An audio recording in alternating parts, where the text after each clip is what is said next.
मेरे प्यारे साथी तो तालीम ही नहीं है कि लड़का और लड़की बगैर निकाह के साथ में रहें। भारत का कानून इजाजत देता है कि लड़का लड़की बगैर निकाह के साथ में रह सकते हैं, इसको लिव इन रिलेशनशिप कहा जाता है। मगर इस्लाम की नजर में यह जिना है, इस्लाम की नजर में यह बदकारी है, इस्लाम इसकी इजाजत नहीं देता।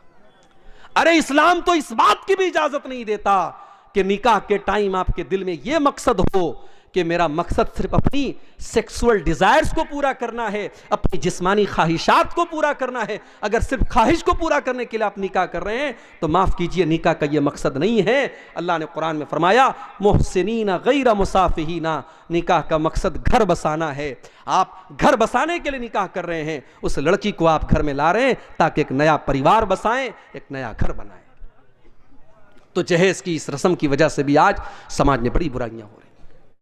तकरीरें करने से खत्म नहीं होगी, अमल करने से खत्म होगी। मगर हमने जहेज की इस रस्म की वजह से हमने आज बेटियों को बोझ बना दिया। और अफसोस की बात तो यह है कि मौलवी हजरात के यहां भी जहेज लिया जा रहा है। मौलवी भी अपने बेटे की शादी पर जहेज ले रहा है और मौलवी भी अपनी बेटी की शादी पर जहेज दे रहा है। जहेज देना मजबूरी हो सकती है, लेना मजबूरी नहीं हो सकती है। अगर आप ले रहे हैं इसका मतलब कि आप उस चीज को जायज समझ रहे हैं। मेरे भाइयों, आप अपनी गैरत का और अपनी इज्जत का जनाजा खुद निकाल रहे हैं। शादी के पहले दिन जिस बेड के ऊपर आप सोते हैं वो बेड आपको ससुराल से मिल रहा है।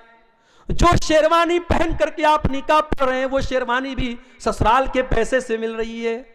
जो खूबसूरत टाइटन की घड़ी आपने 3-4 हजार की लगाई है वो भी आपको ससुराल से मिली है। तो आप किस टाइप के मर्द हैं? आपके हाथों में तो 2-4 चूड़ियां पहना दी जानी चाहिए, आपको तो खातून का लक़ब मिल जाना चाहिए। सोचिए मेरे भाइयों, इस जहेज ने हमारे नौजवानों को काहिल बना दिया।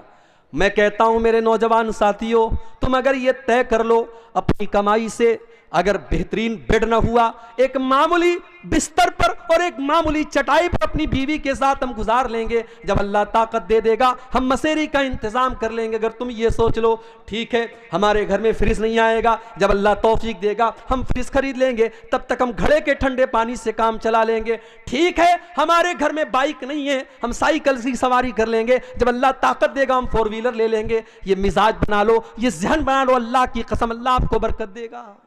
लेकिन ये जहेज की रस्म तकरीरें करने से खत्म नहीं होगी, अमल करने से खत्म होगी। जब आप ये सोच लेंगे कि हां इस रस्म ने आज समाज की बेटियों की शादी को मुश्किल बना दिया है। बेटी जवान होती है 20 साल की उम्र में, बेटा जवान होता है 20 साल की उम्र में, और इस जहेज की रस्म की वजह से और शादी ब्याह की इन रस्मों की वजह से आज बेटियां 30-30 साल को क्रॉस कर रही हैं, बेटों की उम्र 25-30 साल के पार हो रही है।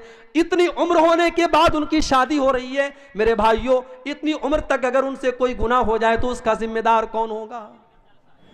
मेरे प्यारे साथियों, सबकी जड़ यह है कि आज हमने इस्लाम को बालाए ताक रख दिया, वरना ये इस्लाम की तो तालीम ही नहीं है कि लड़का और लड़की बगैर निकाह के साथ में रहें। भारत का कानून इजाजत देता है कि लड़का लड़की बगैर निकाह के साथ में रह सकते हैं, इसको लिव इन रिलेशनशिप कहा जाता है। मगर इस्लाम की नज़र में ये जिना है, इस्लाम की नज़र में ये बदकारी है, इस्लाम इसकी इजाजत नहीं देता। अरे इस्लाम तो इस बात की भी इजाजत नहीं देता कि निकाह के टाइम आपके दिल में यह मकसद हो कि मेरा मकसद सिर्फ अपनी सेक्सुअल डिजायर्स को पूरा करना है, अपनी जिस्मानी ख्वाहिशात को पूरा करना है। अगर सिर्फ ख्वाहिश को पूरा करने के लिए आप निकाह कर रहे हैं तो माफ कीजिए, निकाह का यह मकसद नहीं है। अल्लाह ने कुरान में फरमाया मुहसिनीना गैर मुसाफिहीना, निकाह का मकसद घर बसाना है। आप घर बसाने के लिए निकाह कर रहे हैं, उस लड़की को आप घर में ला रहे हैं ताकि एक नया परिवार बसाएं, एक नया घर बनाएं। तो जहेज की इस रस्म की वजह से भी आज समाज में बड़ी बुराइयां हो रही।